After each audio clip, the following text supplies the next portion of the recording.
Hello, my friend, and welcome to Pro Wrestling Daily. My name is Aaron Machbitz. I thought the November 17th edition of Monday Night Raw was awesome. I mean, it was going to be awesome no matter what because it was John Cena's final Raw appearance, and I mean, just that is like incredible. It's sad. It's amazing. It's like nostalgic. It's perfect. It's everything you want it to be, and also it's sad because it's John Cena's very last Raw appearance. We're never going to see John Cena on Monday Night Raw again having a professional wrestling match, and he had a really fun six-man tag team match with Sheamus and Rey Mysterio against the Judgment Day. It was very fun, which is now going to lead to a Survivor Series match versus Dominic Mysterio, where the Intercontinental title is on the line. Now, don't be shocked.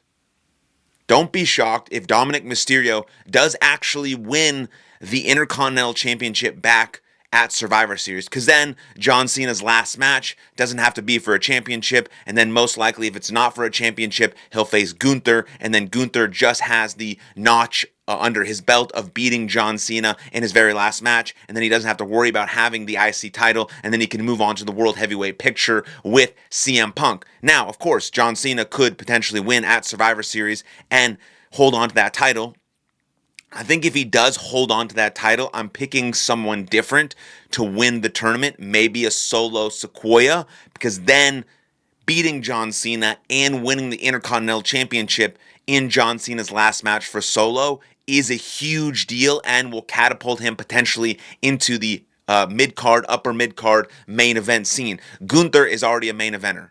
He's already been a multiple-time world champion, held the championship for like 600 days, has been a main event in PLEs and all these types of things, already retired Goldberg in 2025, and potentially will retire John Cena in 2025, and will potentially beat Brock Lesnar at WrestleMania 42. So he doesn't need the Intercontinental Championship. That's why, in my mind, potentially you might see John Cena lose it to Dominic Mysterio. So yes, he won the Grand Slam champ. He's a Grand Slam champion. He got the Intercontinental Championship out of the way. He's under his belt. Now he was already the greatest of all time, but now he has the Intercontinental Championship under his belt, and so he loses it again to Dominic Mysterio at Survivor Series. Dominic Mysterio takes that, finds a new challenger, makes the Intercontinental Championship worthy of what it should be, and then John Cena faces someone for his very last match where the IC title is not on the line. But it could go different scenarios. Of course, John Cena could win, and then the IC title could be on the line in the Last Time Is Now tournament. So that makes it interesting what's going to happen at Survivor Series as well. You're going to see Nikki Bella and Stephanie Vacour, which I'm not interested in at all. I think Nikki Bella is a terrible in-ring professional wrestler, and that match is going to be bad. And I pray to God I'm wrong, and Stephanie Vacour can carry Nikki Bella to a great match, unlike Becky Lynch could do, even though Becky Lynch is also an extremely competent professional wrestler, so I'm not interested in that at all. I think what was really good on the November 17th edition of Monday Night Raw was Maxine Dupree winning the IC title. That is brilliant. Brilliant move by WWE, shocking everyone with an AJ Lee return. Becky Lynch, one of the best professional wrestlers in the world, and Maxine Dupree, an up-and-comer, a very much an underdog against everyone she faces. And then AJ Lee comes in, gives the distraction, reignites that feud, which we're going to see a singles match at some point between AJ Lee and Becky Lynch. And now Maxine Dupree, the woman who's worked her ass off to be a competent professional wrestler inside of that ring, is now the women's Intercontinental Champion. We love that when WWE does those types of surprises and moves. It's fantastic, which also gives credence to setting up some more War Games stuff. You're going to see AJ Lee join the team of Rhea Ripley and Alexa Bliss and Charlotte Flair and Io Sky in their War Games. She's going to be their fifth member. And who is going to be the fifth member of the Last Legend, Nia Jax, Kabuki Warriors team? It is going to be Becky Lynch, because there are ingrained feuds in there.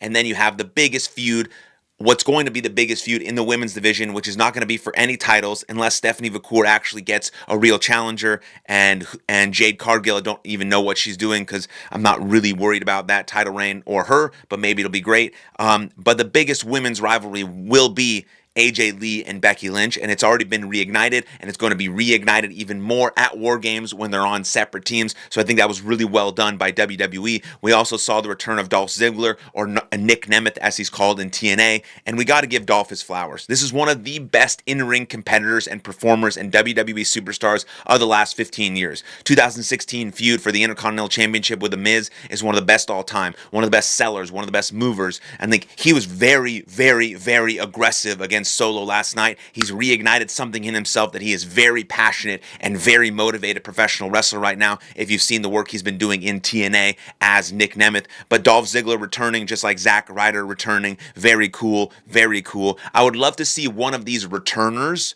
like surprise entrants, actually win a first round match so we can see them again in the second round. But really, it's just to elevate the guys they're going up against. Zack Ryder was there to elevate LA Knight, and Dolph Ziggler was there to elevate Solo Sikoa. I hope Solo learned a ton from being in the ring with Dolph Ziggler, because that dude is one of the best in-ring performers, not just of our generation, of all time. The way he moves, sells, executes, facial expressions, delivery, false finishes, all of these things are perfect.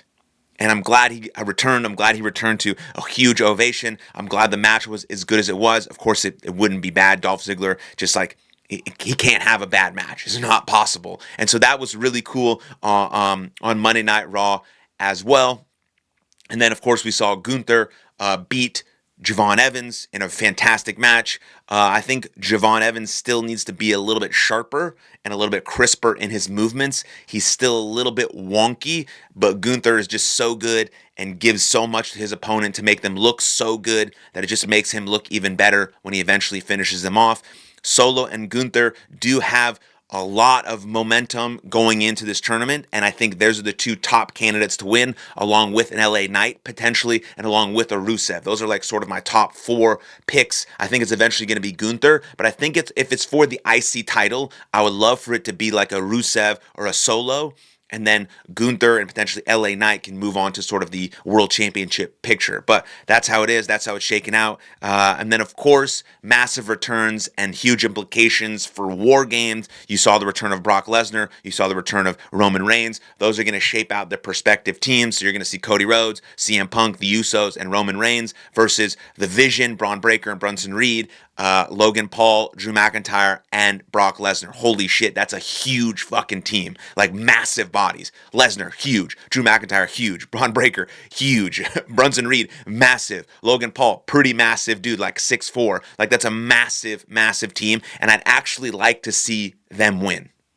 That's the team that I want to see win. I want to see them dominate these other baby faces of the Usos, Roman Reigns, CM Punk, and Cody Rhodes. And then, respectively, I want them to then move off to their individual challengers, which I think Cody Rhodes and Drew McIntyre pair off, right? I think Roman Reigns and then Drew McIntyre eventually wins that title, and then Drew McIntyre and Roman Reigns feud off, and Randy Orton and Cody Rhodes feud off. I don't know who CM Punk is necessarily going to feud with immediately. Maybe it's Gunther, and then it turns into Braun Breaker around WrestleMania season, and I can see Braun Breaker actually beating CM Punk for the World Heavyweight Championship at WrestleMania 42, and hopefully we see Drew McIntyre defend against Roman Reigns, and then Roman Reigns wins that title, and then you're going to see Gunther versus Brock Lesnar. That's how War Games is going to shape that out into WrestleMania season, into WrestleMania 42.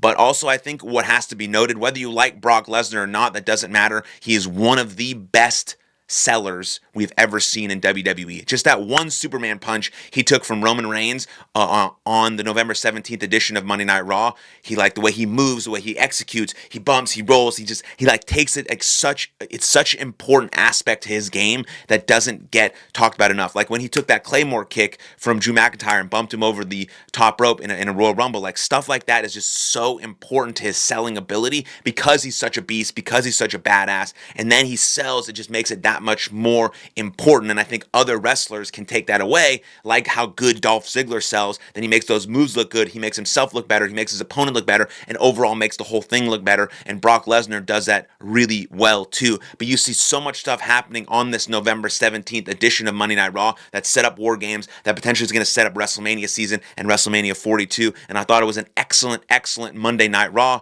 and I am very much looking forward to how it shapes out, and I'm very much looking forward to Survivor Series and war games. But I'd love to know what you think in the comments down below. Let me know, then like this video, subscribe to the channel, and I'll see you guys next time. Lots of love. Cheers.